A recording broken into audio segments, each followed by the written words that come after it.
So you are busy filling seed orders and Yes. amazing. What is the best part about what you get to do in sharing all these seeds with people around the country? Oh, there's so many different great things, but one of the things is just being able to attach people or re-find seeds for people that are looking for seeds that might have been in their family or in their culture. You know, finding something they might have not seen in the last 30 or 40 years and listing it and offering it back to people that are looking for seeds. And also just offering unique varieties from so many different cultures and so many different places, being able to try them and grow them and get them back into circulation and educate people about and learn for yourself the history of these seeds. Is there a big connection to southern Missouri in particular?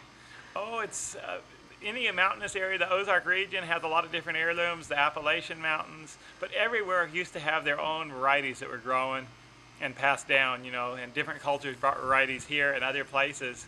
And it's just fascinating traveling and having people bring stuff even into the store here and tell the story of the seeds that was brought in. So it's always exciting to hear the stories and learn about the histories of the seeds.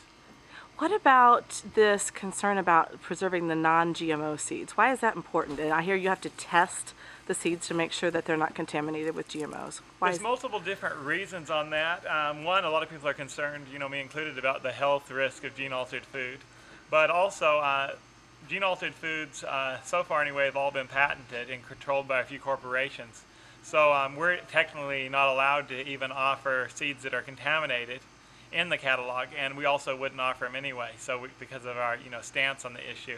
But it's basically the whole ownership of who owns our food and our genetics and life in general, whether corporations should own life or not, and that's why we test. We want to make sure our seed is public domain.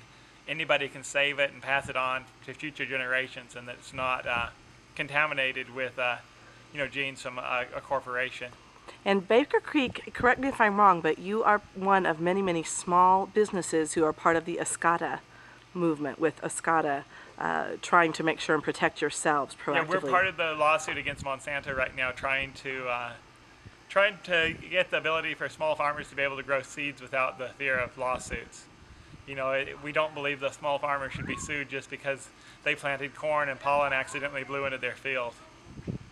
So for a family thinking about gardening this year, why is it important for them to seek out a Baker Creek or another regional seed producer who is providing these heirloom seeds?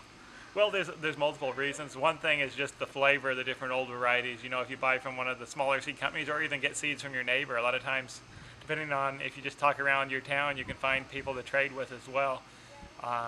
But the importance is the flavor. The nutritional value is almost always higher. From the few studies that have been done anyway, have shown that. Also, you're passing on and preserving history. It's really exciting to be able to pass on something that might have been in your family or might have been in your town or county, and bringing varieties back and re-educating people about the seeds and having the ability to save your own seed each year. You don't have to worry about where your seed comes from unless you want to. If you want to buy seed every year, you can, but you always have the ability to save your own. When did you know that you were called to do this? I started wanting to be part of a seed company. It's about as early as I can remember. When I was a small child, I would look through Gurney's and Henry Field's and other seed catalogs and dream about working in a seed company when I was like 4 and 5. And from then on out, I always wanted to be somehow involved with a seed company.